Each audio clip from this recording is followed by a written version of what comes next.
सर्वांना जय शिवराय. देवगिरी परिसरामध्ये प्रांतामध्ये राहणाऱ्या आपल्या सर्व शिवभक्त शिवप्रेमींच्या आग्रहास्तव आणि आपल्या सर्वांच्या विचारातून आपण छत्रपती शिवराय प्रतिष्ठान हे व्यासपीठ सुरू केलेलं आहे. आणि आता आधुनिक तंत्रज्ञानाचा वापर करून आपण ऐतिहासिक, धार्मिक, सामाजिक आणि वर्तमान स्थितीतल्या अडीअडचणी या सर्वांचा संवाद व्हिडिओच्या माध्यमातून करण्याचा एक प्रयत्न करणार आहोत. आणि हा संवाद आपला एकमेकांचा संवाद व्हावा या पाठीमागचा उद्देश आहे. मग असे चर्चासत्र आपण या ठिकाणी आयोजित करणार आहोत. विविध लोकांची चर्चासत्र आयोजित करणार आहोत.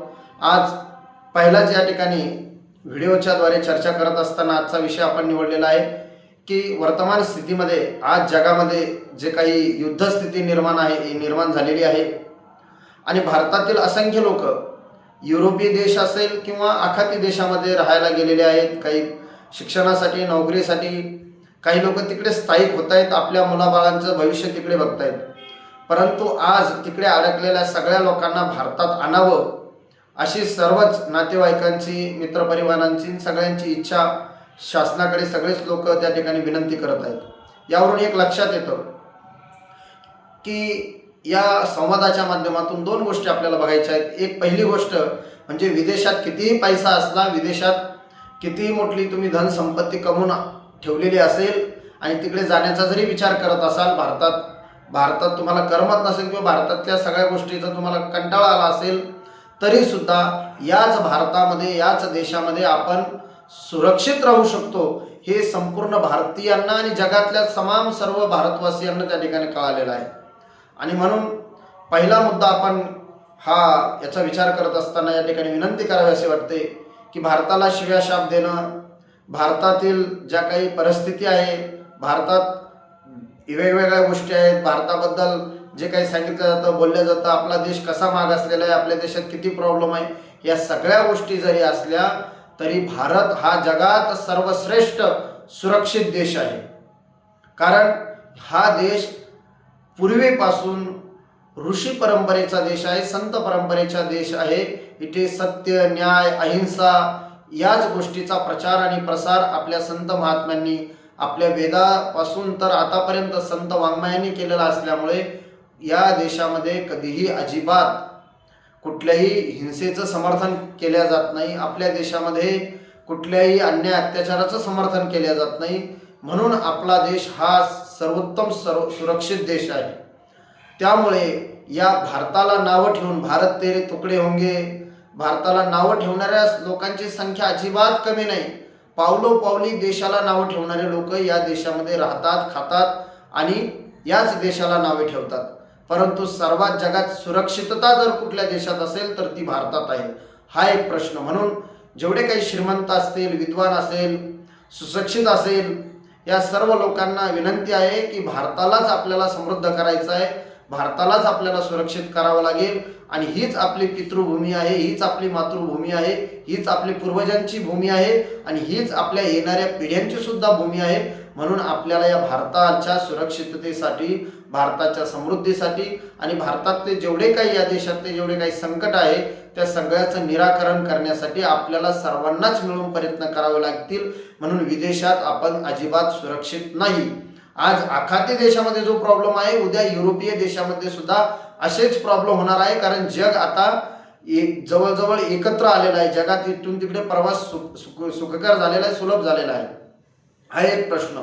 दुसरा प्रश्न असा आहे, दुसरा मुद्दा आपल्या आजच्या चर्चासत्राचा असा आहे की आज इराणमध्ये जो काही हल्ला झाला आणि तिथले त्या इराणचे जे सर्वोच्च पदावर जे काही व्यक्ती होते, त्यांचं मला नाव आता त्या ठिकाणी व्यवस्थित घेता येणार नाही, पण जे त्यांचे म्हणजे सर्वश्रेष्ठ धर्मगुरू होते शिया समुदायाचे, त्यांच्यावरती जो हल्ला झाला आणि ते त्यामध्ये मृत्युमुखी पडले.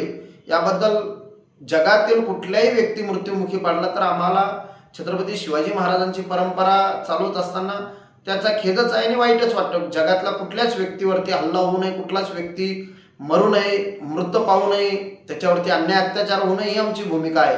परंतु हे सर्व वास्तव असताना आज सर्वात जास्त निदर्शनं त्या गोष्टी इराणच्या हल्ल्याच्या बाबतीत जे काही निदर्शनं जम्मू काश्मीरमध्ये होत आहेत, जास्तीत जास्त जम्मू काश्मीरमध्ये ते होत आहेत.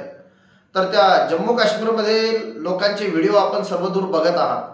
पण याच जम्मू काश्मीरचा इतिहास जर आपण बघितला तर जेव्हापासून भारत पाकिस्तानची फाळणी झाली तिथपासून तर गेल्या 4 महिन्यापर्यंत 2 महिन्यापर्यंत असंख्य हिंदूंची हत्या आमच्या गोरगरीब जे काही सैन्यामध्ये भरती झालेले आहेत, आर्मीमध्ये भरती झालेले आहेत, त्या लोकांच्या हत्या याच काश्मीरमधील आतंकवादी, दहशतवादी, जिहादी वृत्तीच्या लोकांनी केलेल्या आहेत.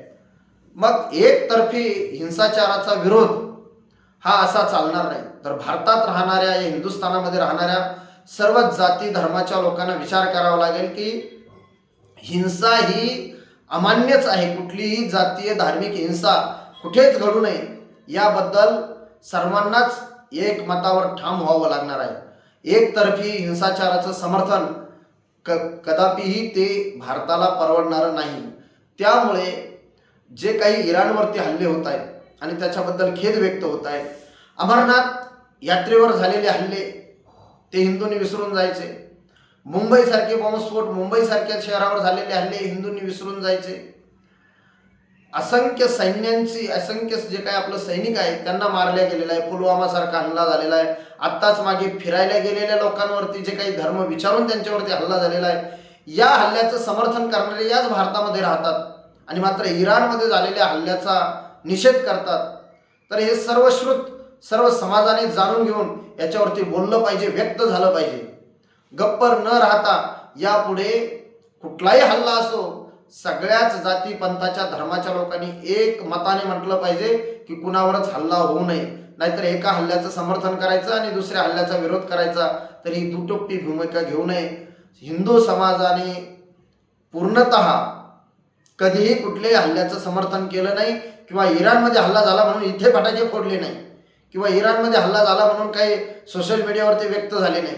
परंतु याच देशामधले सैन्य मारलं जातं, याच देशामधल्या आमच्या अमरनाथ यात्रेवर हल्ला होतो, त्यावेळेस याच देशामधल्या सोशल मीडियावरती आणि त्या आतंकवादाचं, दहशतवादाचं समर्थन करणारे लोक या ठिकाणी असतात. आणि या व्हिडिओच्या संवादाच्याद्वारे शेवटी एक सर्व हिंदू समाजाला कळकळीची विनंती आहे की बघा, इराणमध्ये हल्ला झाल्यानंतर शियापंथीय ते मुस्लिम बांधव या देशामध्ये निषेध करतायत, या देशामध्ये मोर्चे काढतायत. वास्तविक पाहता इथले लोक त्या लोकांना भेटलेलेही नसतील, परंतु याच देशामधले आपलेच महाराष्ट्रातून जाणारं सैन्य आपल्याच जर जम्मू काश्मीरमध्ये त्यांच्या गोळ्या घातल्या जात असेल, मारल्या जात असेल, तर त्या संदर्भात आपण काय करतो हा आत्मचिंतनाचा विषय आहे. आणि म्हणून छत्रपती शिवराय प्रतिष्ठानच्या माध्यमातून देवगिरी प्रांतामध्ये, देवगिरीच्या परिसरामध्ये एक लक्षात ठेवा, हा देश फक्त आणि फक्त येणाऱ्या काळात शिवछत्रपतींच्याच विचाराने जिवंत राहू शकतो अशी आमची नितांत श्रद्धा आहे. आणि ती श्रद्धा सर्वांची दृढ झाल्याशिवाय हा देश सुरक्षित होऊ शकत नाही. म्हणून देवगिरी परिसरातील या संवाद या कार्यक्रमाचं आपण आज शुभारंभ करीत आहोत. आणि हा संवाद हा चाललेला इराण, हा चाललेल्या आखाती देशामधून भारतीय लोकांना घेऊन यावे यासाठीचा जो प्रयत्न आहे.